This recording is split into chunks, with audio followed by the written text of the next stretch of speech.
Hello दोस्तों, आप सभी का स्वागत है। आज हम भारतीय कृषि के बारे में पढ़ेंगे। यहाँ से सभी एग्जाम में 100% क्वेश्चन पूछे जाते हैं। पहले हम चैप्टर को पढ़ेंगे और उससे संबंधित क्या क्या प्रश्न पूछे जाएंगे उसको भी देखेंगे। आप लास्ट तक वीडियो को जरूर देखिएगा। मैं दावा कर रहा हूँ मुझ पर ताव देके कि यहाँ से प्रश्न जो है सभी एग्जाम में पूछे जाएंगे। आप एक बार जरूर देखिए और फिर नोटिफिकेशन पर जाकर बताइए वीडियो कैसा लग रहा है।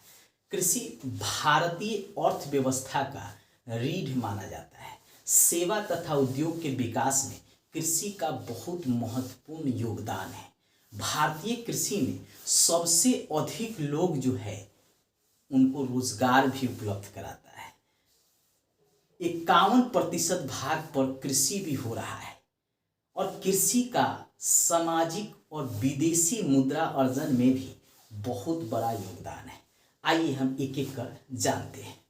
कृषि भारतीय अर्थव्यवस्था का रीढ़ माना गया है। अगर कृषि का विकास नहीं होगा तो उद्योग का भी विकास नहीं होगा, सेवा क्षेत्र में भी विकास देखने को नहीं मिलेगा। क्योंकि अगर खाने को आपके पास अवेलेबल नहीं होगा तो फिर आप कपड़ा और घूमने कहाँ से जाइएगा, काम करने कहाँ से जाइएगा। इसलिए पहले जो है फूड की समस्या का समाधान सरकार करता है और पहले आपके लिए भी जो है खाने की समस्या का समाधान होना चाहिए। इसीलिए अर्थव्यवस्था का रीढ़ माना गया है।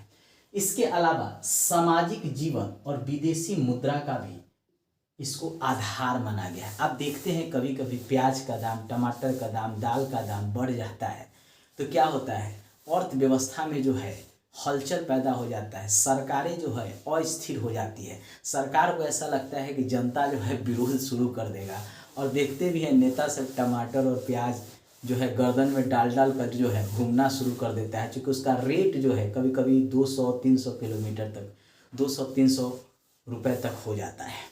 और ऐसी स्थिति में जो है सरकार को भी लगता है नहीं भाई, कृषि को सही ढंग से विकास करना है ताकि जो है खाद्यान्न का कीमत स्थिर रहे, यानी व्यक्ति की जो खाने की समस्या न आए, फूड हमेशा अवेलेबल रहे ताकि जो है सरकार का विरोध जनता न करे।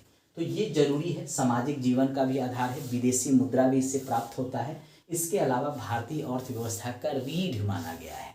अगर शरीर में रीढ़ को हटा दीजिएगा तो शरीर क्या होगा, खड़ा ही नहीं रहेगा, टूट जाएगा शरीर। उसी तरह इसको अर्थव्यवस्था का रीढ़ माना गया है। अब है 55% जनसंख्या कृषि कार्य करती है। पहले इससे ज़्यादा जनसंख्या करता था, लेकिन धीरे धीरे जैसे ही आधुनिक कृषि उपकरणों का विकास हुआ, जैसे ट्रैक्टर का, थ्रेसर का, इस सब का जो विकास हुआ, तो धीरे धीरे कृषि के क्षेत्र में जो लोग लगे हुए थे उसमें कम देखने को मिला। क्योंकि एक ही व्यक्ति जो है अधिक काम अब करने लगा था आधुनिक मशीनों, कृषि उपकरणों के द्वारा, तो उसमें अधिक लोगों का लगा रहना भी सही नहीं था। लेकिन प्रचंड बेरोजगारी भी कृषि क्षेत्र में अभी भी देखने को मिलता है। विदेश में जहां एक व्यक्ति जो है बहुत सारे कृषि उपकरणों का उपयोग करके कार्य करते हैं, वहीं भारत में जो है कृषि उपकरणों का अभाव है, जिसके कारण बहुत सारे लोग मिलकर एक छोटा सा भूमि पर कृषि करते हुए दिखते हैं। धीरे धीरे जो है आधुनिक मशीनों का विकास हो रहा है, कृषि उपकरणों का, और धीरे धीरे जो है कृषि क्षेत्र में काम करने वाले लोगों की संख्या घट रहा है।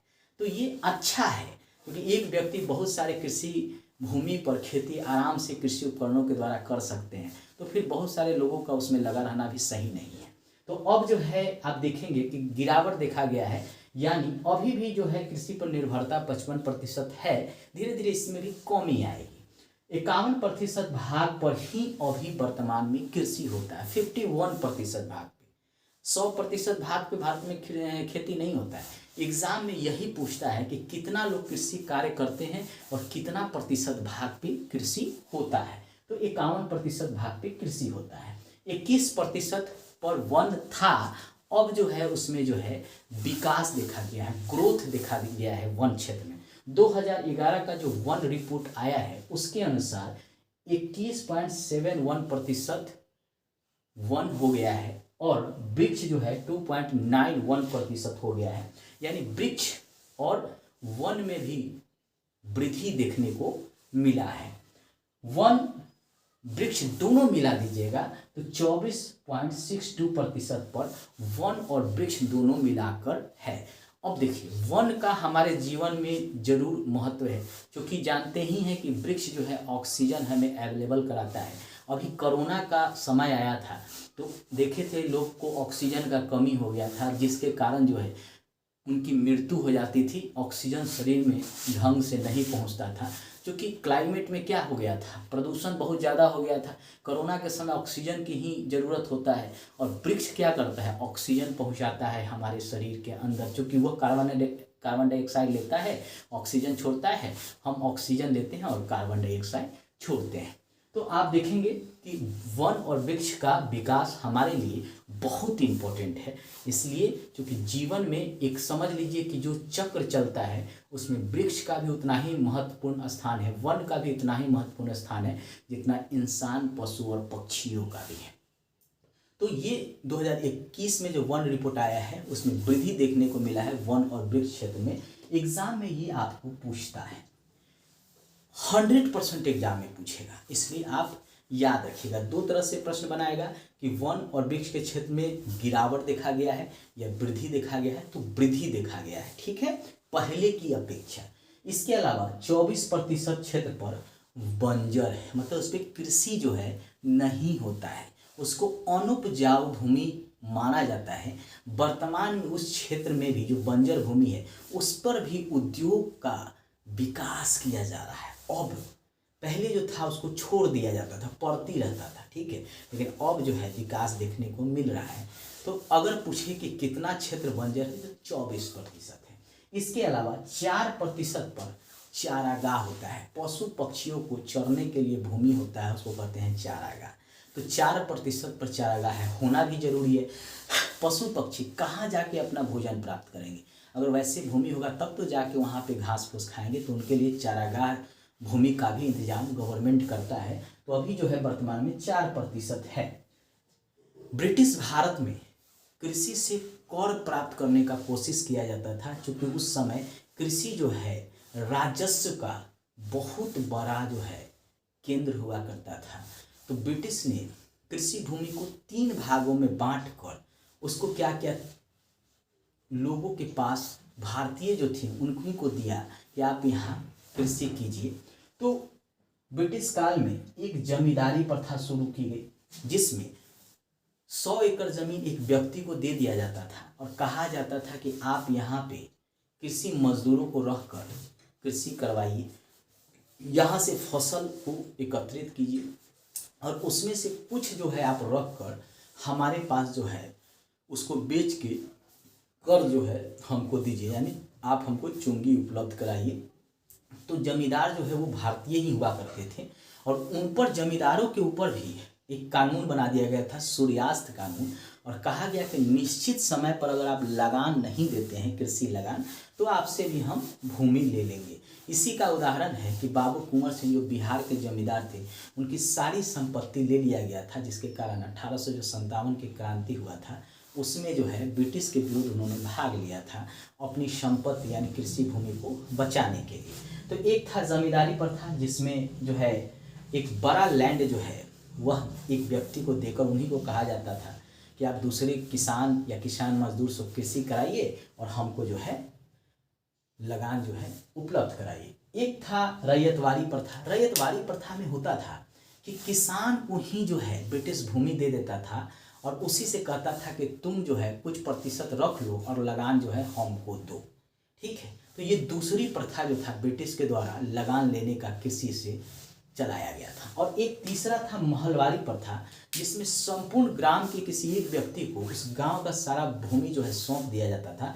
कहा जाता था कि आप सभी ग्रामीण से जो है कृषि कराइए और हमको जो है लगान दीजिए, यानी उसके लिए जो है ये व्यक्ति जो है, एक ही व्यक्ति जो है जिम्मेदार होता था। यानी 3 प्रकार के प्रथा जो है ब्रिटिश के द्वारा लगान लेने के लिए, कृषि लगान लेने के लिए चलाया गया था। एक था जमींदारी, एक था रैयतवाड़ी और एक था महलवाड़ी, यानी 3। भारत जब आज़ाद हुआ तो जमींदारी प्रथा को समाप्त करने के लिए कानून बना दिया गया और जमींदारी प्रथा जो है 1951 में समाप्त कर दिया गया। 9वीं अनुसूची में डाल दिया गया। अब कहा गया कि अब इस पर जो है कोई जो है कोर्ट में या कहीं भी नहीं जा सकता है। सरकार चाहता था कि जमींदारी उन्मूलन हो जाए, क्योंकि बहुत सा जमींदार जो हैं किसानों का शोषण करते थे। ब्रिटिश काल में देखने को मिला है, लगान नहीं दिए तो उनको मारते थे, उनको जो है उनके बहू बेटियों के साथ अपमानजनक व्यवहार करते थे। तो भारत सरकार आज़ादी के बाद जो है जमींदारी प्रथा पर जो है रोक लगा दिया। अब है कि कृषि आज़ादी के बाद संविधान के अंतर्गत किस सूची में रखा गया, तो 7वीं अनुसूची में कृषि को रखा गया और इसको बना दिया गया राज्य सूची का विषय बना दिया गया।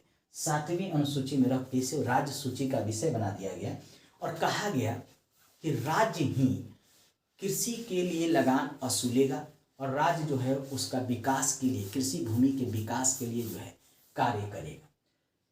एग्जाम में बार बार पूछता है कि कृषि किसके अंतर्गत आता है, संघ सूची के अंतर्गत, राज्य सूची के अंतर्गत, समवर्ती सूची के अंतर्गत। 7वीं अनुसूची में 3 सूची की बात की गई है। संघ सूची में केंद्र कानून बनाता है, राज्य सूची में राज्य कानून बनाता है, समवर्ती सूची में राज्य और केंद्र दोनों कानून बना सकता है।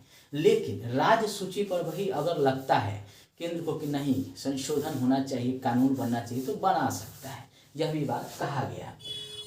सबसे पहले जो है 1946 में जो सरकार बना था उसमें कृषि एवं खाद्य मंत्री डॉक्टर राजेंद्र प्रसाद को बनाया गया था, तो जो बाद में राष्ट्रपति भी बनते हैं, प्रेसिडेंट भी बनाए जाते हैं। भारत के प्रथम प्रेसिडेंट रहते हैं, बिहार के जीरादेई के रहने वाले हैं और इन्हीं को जो है कृषि एवं खाद्य मंत्री बनाया जाता है। बार बार एग्जाम में पूछता है कि किसे कृषि एवं खाद्य मंत्री बनाया गया। अब हमारे लिए इधर से हमने पढ़ लिया, अब एग्जाम के दृष्टिकोण से चाहे वह यूपीएससी हो, कोई भी पीसीएस हो, रेलवे हो, बैंक हो, पुलिस का एग्जाम हो, दरोगा का एग्जाम हो, टीचर का एग्जाम हो, तो यहाँ से क्या प्रश्न बन सकता है इसको भी देखते हैं चलेंगे। पहला तो प्रश्न बनेगा कि भारत में कितने प्रतिशत जनसंख्या कृषि कार्य में लगा हुआ है, तो 55%। एग्जाम में बार बार पूछता है। दूसरा प्रश्न बनेगा कि कितने प्रतिशत भूमि पर वर्तमान में खेती होती है, तो 51% भूमि पर वर्तमान में खेती होती है। तीसरा प्रश्न बनेगा कि कितने प्रतिशत पर वन और वृक्ष हैं वर्तमान में, तो 24.62% पर वन और वृक्ष है। फिर अगला क्वेश्चन बनेगा कितना प्रतिशत बंजर है जिस पर खेती वेती नहीं होता है, तो 24%। कितना प्रतिशत चारागाह है भारत में, तो 4%। ब्रिटिश काल में कितने तरह का जो है कृषि कर लेने के लिए तरीका अपनाया गया था, तो एक था जमींदारी प्रथा, दूसरा था रैयतवारी प्रथा और तीसरा था महलवारी प्रथा। तीनों के बारे में पूछेगा, जमींदारी प्रथा क्या है, रैयतवारी प्रथा क्या है, महलवारी प्रथा क्या है, तो हम आपको बता चुके हैं। अगला है कि कृषि को किसके अंतर्गत रखा गया है, तो राज्य सूची के अंतर्गत रखा गया है। कौन सा अनुसूची में है, तो 7वीं अनुसूची में है। बार बार ये प्रश्न जो है बन के आता है। प्रथम कृषि एवं खाद्य मंत्री किसे बनाया गया है, तो डॉक्टर राजेंद्र प्रसाद को प्रथम कृषि एवं खाद्य मंत्री बनाया गया था, तो इसको आपको याद रखना है। अब चलिए इधर पढ़ते हैं। पहले 1951 में जमींदारी को उन्मूलित कर दिया गया था, यानी समाप्त कर दिया गया था। क्योंकि जमींदार क्या करते थे, किसानों के साथ, मजदूरों के साथ बड़ा मतलब अमानवीय व्यवहार करते थे। अगर सही समय पर लगान न दिया, चूंकि अकाल आ जाता था, महामारी आ जाता था, वर्षा ही नहीं होता था, तो कृषि कैसे करेंगे, क्योंकि कृषि वर्षा पे ही निर्भर था और वर्षा होता ही नहीं था कभी कभी, तो पूरा साल जो है कृषि होता नहीं है, तो किसान लगान देंगे कहाँ से। वैसे स्थिति में जो है जमींदार कहता था नहीं तुम लगान दो, नहीं हमको लगान दो। और जमींदार के ऊपर जो है अंग्रेज जो है ब्रिटिश काल में दबाव बनाए रहते थे। देश के आज़ादी के बाद जमींदार स्वयं भूमि के मालिक थे, तो चाहते थे ज़्यादा से ज़्यादा हम लगान लें। अब किसान के साथ बड़ी दुर्व्यवहार करते थे, सरकार ने जो है प्रतिबंधे लगा दिया। फिर भी भारत में अभी भी जमींदारी प्रथा देखने को मिलेगा, खासकर बिहार यूपी में अभी भी बहुत से लोगों के पास 100 एकड़ 200 एकड़ 500 एकड़ तक भूमि है। और उस पर जो है किसान या मजदूर को रख के खेती करवाते हैं। अब बड़ा कभी कभी बर्बरतापूर्वक उनके साथ व्यवहार होता है। सरकारें समय पर जो है इस पर काम कर रही भी हैं, आगे जो है इस पर ध्यान देंगी भी। भूदान आंदोलन, अब ये वो थे विनोबा भावे। अब उनको मन किया कि हो भाई, भारत में जिनके पास 1 कट्ठा जमीन नहीं है, आधा कट्ठा भी जमीन नहीं है, रहने के लिए उनके पास आवास व्यवस्था नहीं है, भूमि नहीं है, तो कहाँ रहेंगे, लेकिन भारत के नागरिक हैं। अब बहुत सारे लोग पंजाब में, जो बांग्लादेश में जो विभाजन के बाद पाकिस्तान में चला गया, वहां से आया, अब उनका तो सारा संपत्ति वहीं रह गया। अब वो भारत में आए तो कहाँ रहेंगे। तो वैसी स्थिति में विनोबा भावे जी ने एक भूदान आंदोलन चलाया।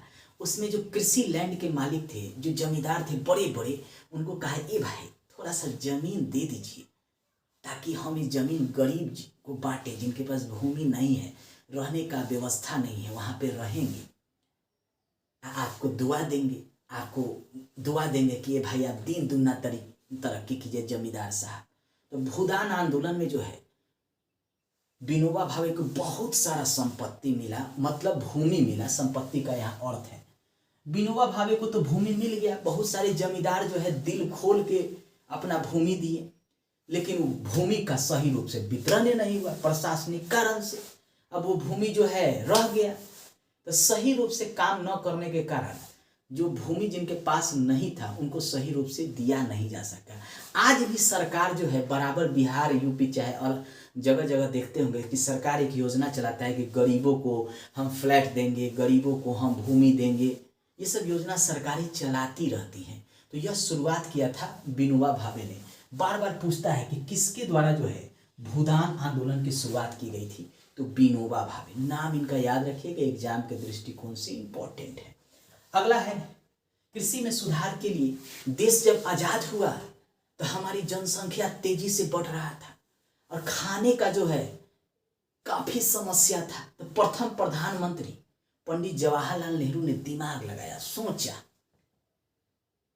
कि भाई किसान को हम क्या क्या उपलब्ध करा सकते हैं जिससे प्रति हेक्टेयर उत्पादन बढ़े, अन्न की समस्या खत्म हो, खाद्यान्न की समस्या खत्म हो, बढ़ती जनसंख्या को जो है हम भोजन करा सके। तो प्रथम पंचवर्षीय योजना ले आए, 1951 में शुरू किया गया। अब 5 साल के लिए ये था, 56 तक चला। अब 56 तक तो चला, अब किसी न किसी को कार्यभार तो दीजिएगा कि इस योजना को है सही रूप से चलाएं। तो इसके लिए दिया गया था, हेराल्ड डोमर मॉडल पर यह आधारित था यह योजना, और इन्हीं को दिया गया था कि कृषि में विकास के लिए आप क्या क्या कर सकते हैं कीजिए, मतलब उच्च प्राथमिकता जो है कृषि को दिया गया था। तो सबसे पहले इन्होंने देखा कि भारत में नहर का विकास नहीं है, सिंचाई के लिए पानी ही नहीं उपलब्ध है। अब पंपिंग सेट उस समय था नहीं, किसान के पास पैसा है नहीं, तो पंपिंग सेट जो है कहाँ से गरवाएगा। तो उसके लिए नहरों का विकास किया गया। तो उस समय 3 नहर तेजी से विकास किया गया। उस 3 नहर में सबसे ज्यादा आप देखेंगे भाखरा नागर, उसके बाद ब्यास, उसके बाद दामोदर परियोजना। ये 3 को शुरू किया गया कि कृषि के क्षेत्र में जो पानी की समस्या है उसको भी खत्म करेंगे, और बाद में इस पर डैम बना के बिजली भी उत्पादन करेंगे। क्या दिमाग लगाए थे जवाहरलाल नेहरू। जैसे अभी जो है उन्हीं के वंश के राहुल गांधी हैं, पैदल मार्च कर रहे हैं। कांग्रेस की स्थिति दिन पर दिन जो है गिरावट देखा जा रहा है, तो उसका विकास के लिए जो है पैदल मार्च जो है कन्याकुमारी से जम्मू कश्मीर, भारत जोड़ो योजना। तो हमेशा नेता जो है कुछ ना कुछ करते रहता है, पार्टी के भी विकास के लिए, समाज के भी विकास के लिए, देश के भी विकास के लिए। तो जवाहरलाल नेहरू का यह बहुत अच्छा काम था। और कृषि के क्षेत्र में ग्रोथ रेट निर्धारित किया था जीडीपी 2.1 का। अब वृद्धि देखा गया 3.6% जीडीपी देखने को मिला कृषि के क्षेत्र में, यानी विकास हुआ प्रथम पंचवर्षीय योजना में, यानी वृद्धि देखने को मिला कृषि के क्षेत्र में। और कर्ता धर्ता कौन थे? प्रथम प्रधानमंत्री जवाहरलाल नेहरू। बार बार एग्जाम में प्रश्न पूछता है कि कृषि को उच्च प्राथमिकता किस पंचवर्षीय योजना में दिया गया था? तो प्रथम पंचवर्षीय योजना में। कौन थे प्रधानमंत्री? तो जवाहरलाल नेहरू थे। उस समय जो है कौन मॉडल पर आधारित था? तो हेराल्ड डोमर मॉडल पर आधारित था। कितना वृद्धि लक्ष्य कितना निर्धारित किया गया? तो 2.1। लक्ष्य से अधिक कितना रहा? तो 3.6 का रहा।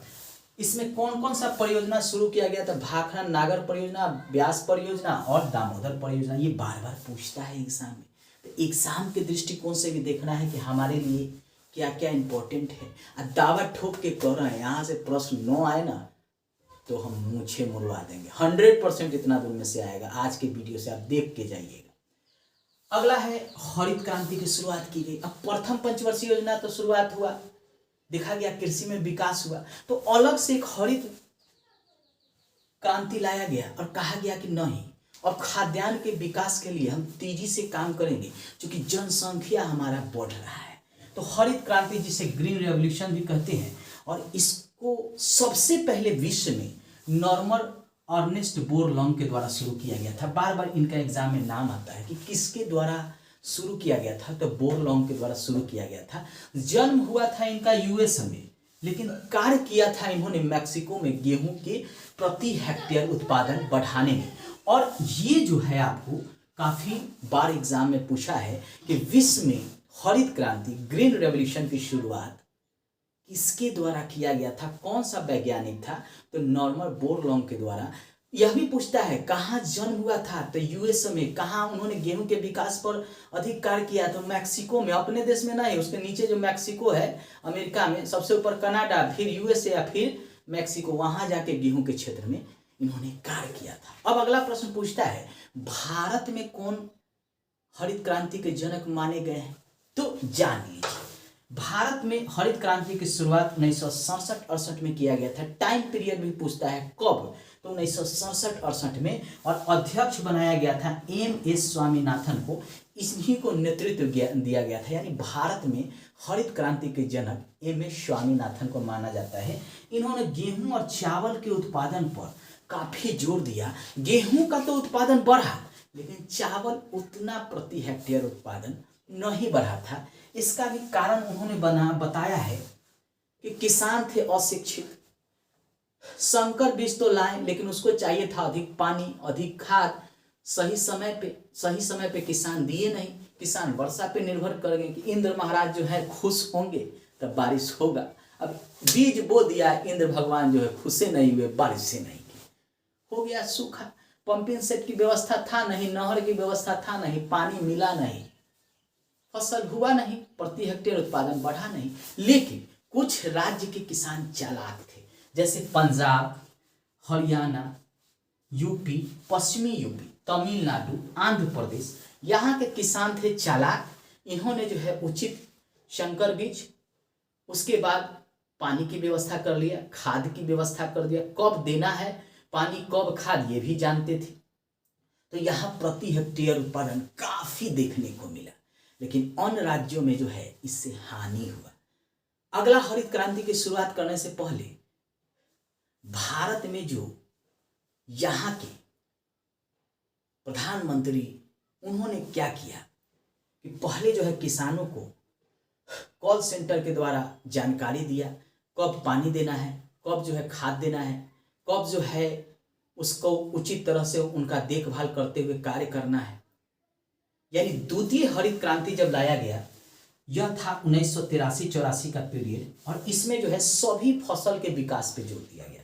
केवल गेहूं और चावल के विकास पर ही नहीं, अन्य फसल के विकास पर भी जोर देखा गया। और भारत के संपूर्ण भाग में जो है इसमें प्रति हेक्टेयर उत्पादन में विकास देखने को मिला। परंतु अभी भी बिहार और पूर्वी यूपी के क्षेत्र में जो है किसान प्रति हेक्टेयर उत्पादन उतना नहीं कर पाते हैं खेती के क्षेत्र में जितना पंजाब हरियाणा के कर पाते हैं। कारण है भारत में पंजाब हरियाणा के लोग जो हैं कृषि को रोजगार की तरह लेते हैं, व्यवसाय की तरह लेते हैं, उद्योग की तरह लेते हैं।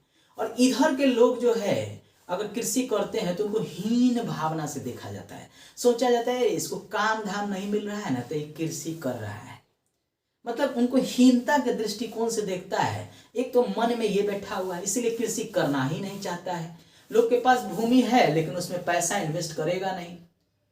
जबकि पंजाब हरियाणा में बड़े पैमाने पर कृषि को उद्योग की तरफ विकास किया जा रहा है।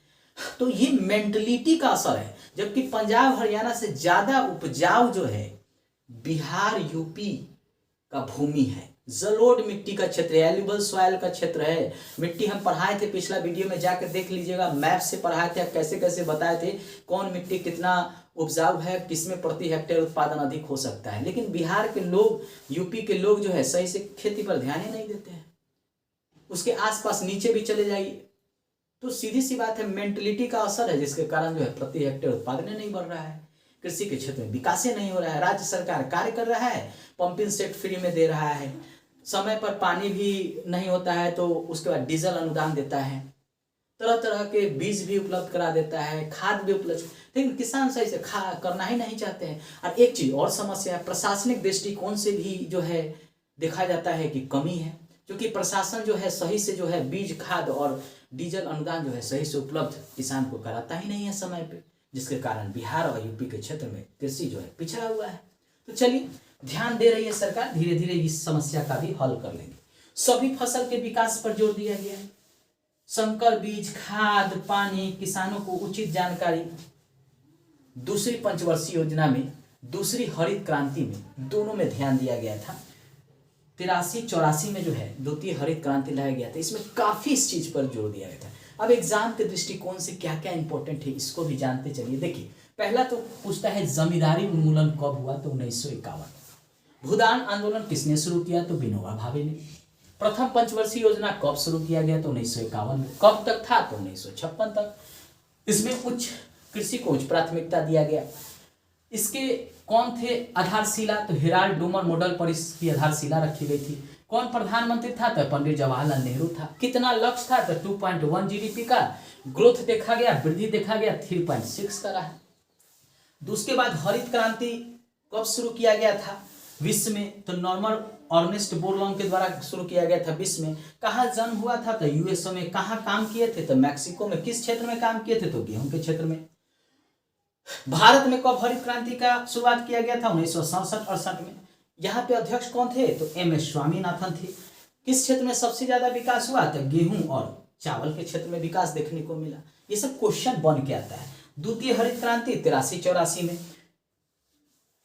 इसमें क्या हुआ, सभी क्षेत्र में, कृषि के सभी क्षेत्र में विकास पर जोर दिया गया।